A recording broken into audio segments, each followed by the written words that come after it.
karma and the law of attraction, okay? The law of karma is essentially the law of cause and effect. There's a lot of misconceptions about this law. The law was also explained in the Kybalion. It says that every cause has an effect, every effect has its cause. Everything happens according to the law. Chance is but a name for law not yet recognized. There are many planes of causation, but nothing escapes the law. This, what this is really saying is that this chain, causation chain, is happening on all the different levels. We talked about the three-body system. It's taking place at the mental level, the astral level, the physical level, right? And although you may not be able to understand it, there is a causal chain of events between all of these different layers that are producing the result that you have right now. This is what karma is. There can be good karma, there can be bad karma, right? But that's exactly what it is. This law is also connected to the four elements and how that relates to manifestation, but that's something that we'll save for another part of the series and talk in the future. So understanding this law is the key to grasping why certain things are happening in your life, okay? Why do things keep repeating? Why are you getting the same results over and over again, okay? Perhaps your relationships are always failing. Perhaps you're continually having issues with money, or it could be health issues. Whatever it is, you have to understand that there is a causal chain of events that led to your current situation. Solving that problem is you understanding what those causal chain of events are and finding the balance and harmony within them. Fate or destiny is simply just when you're being ruled and guided by, an unconscious causal chain of events. There can be an entire chain of events that your conscious mind is completely unaware of, resulting in effects leaving you puzzled, and you're just wondering, why are you experiencing this? And you're just feeling lost, right? This is why astrology works, by the way, okay? The astrological events also have an effect on you until you learn how to neutralize the impact of them, okay? Those planets and all of those, you'll kind of understand as we talk about cycles and things like that, but those also have an impact on us. So, okay, so here we go again. Thoughts plus feelings plus actions equal realization or the effect, right? The manifestation. Now, there's another law that's directly connected with this. This is the law of harmony. This law explains how every cause produces an effect, and then that effect subsequently becomes a new cause, right? Think about it. This results in another effect. This law is really, the law of harmony is really the creation of habit, right? When you're doing something over and over again. Think about those previous laws. That's creating a causal chain of events, actions, thoughts, and behaviors. You do that repeatedly, and that now becomes a habit, right? Which is basically, you are creating a kind of frequency or a harmony of a certain resonance.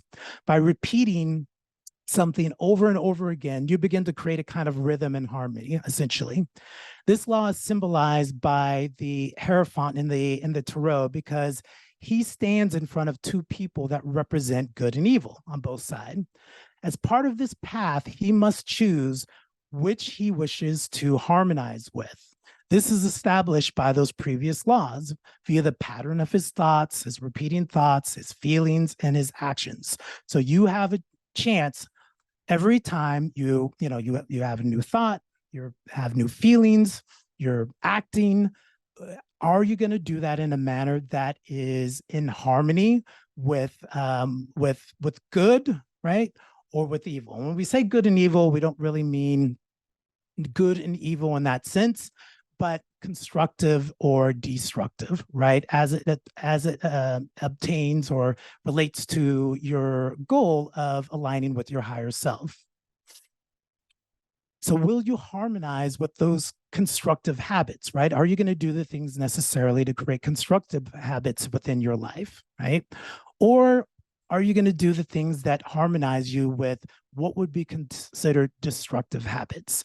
This is the choice you're making every single day with your thoughts, your behaviors, your feelings, and all of that. This is established by the previous laws, again, are your thoughts and feelings and actions. Now, when I mentioned this before, I don't mean good or bad. We talked about that. But what I am referring to is what will bring you into alignment with your higher self as opposed to what does not. Remember, the law of duality teaches us that all truths are but half truths, okay? But when determining what is good or bad, you have to take into account what effect you're trying to achieve.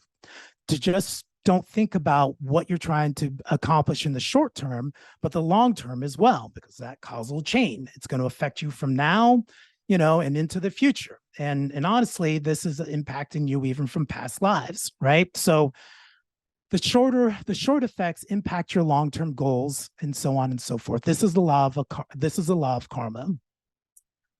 Important to understand this. All of these things lead and come together, as you can see.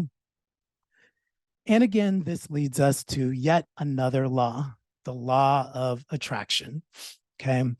Just about everyone has heard of this law of attraction, the law of attraction at this point, right? It's reached millions of people via the release of the movie The Secret. And it was first made popular by authors like Napoleon Hill with The Laws of Success, and also the book of the Master Key System by Charles Hannell.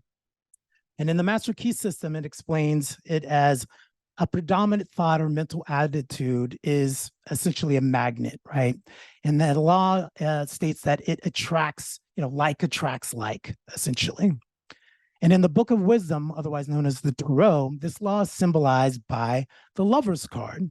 The man is, here in the card, you can see, is attracting the woman on the right based on his mental and astral harmonization, all the things, the laws that we talked about before, right? So you're going to attract what you have harmonized with. The combination of all your different actions, thoughts, and behaviors creates a kind of harmony and resonance, and this is what you're going to attract into your life. Despite the popularity of this law, it's still really misunderstood and, again, needs to be looked at as a natural progression of the law of harmony. I've seen a lot of people who try to practice this and they think things aren't working and they just immediately think like, this law is garbage and it doesn't really work. But that's just because you don't understand these succession of different causal effects, those causal chain of events that are creating the totality of the harmony that you've created within your life. So it's really important to be able to understand that. The law of attraction teaches us that every being will attract to itself the necessary conditions to achieve harmony with their higher self in the universal mind or God or source. Again, whatever you want to call it. The purpose of creation is evolution. So when you're keeping that in mind, the universe is expanding. All of life is going through these cycles because it's trying to gain alignment with the higher self and with God. So it's like a balancing act that's constantly through experience that's taken place, trying to establish this kind of equilibrium. Okay. This law is also symbolized with the Star of David. It is the union of three within the three, the external, right? The external harmonization, harmonizing with something externally that I'm in resonance with. This is all about achieving equilibrium with your higher self and God. This is the purpose of creation and overall evolution. Important to keep that in mind again. So whatever you harmonize with creates a resonance. This resonance happens on the mental, the astral, and the physical level. You then magnetize those events and conditions, right, that you are in resonance with internally, right? And then externally on the same three levels. This is one of the keys behind rituals and how they work, even in the churches and all kinds of different things like that. They're essentially trying to align their physical actions to the spiritual actions of thoughts and feelings, right? By doing that, they are trying to produce a certain result because they understand this law. Okay, so as we go through these laws, you can start to see how one law leads to the next. And this is really the key to understanding how and why certain events are happening in your life or the lives of others. Really, understanding this, you can help others too, right? This whole process is an attempt for spirit to try to achieve equilibrium within the lower bodies. When this happens, your chakras begin to open slowly and align. The kundalini begins to rise and connects with your consciousness to your higher self and into the light realms, eventually turning into enlightenment, right? And spiritual realization.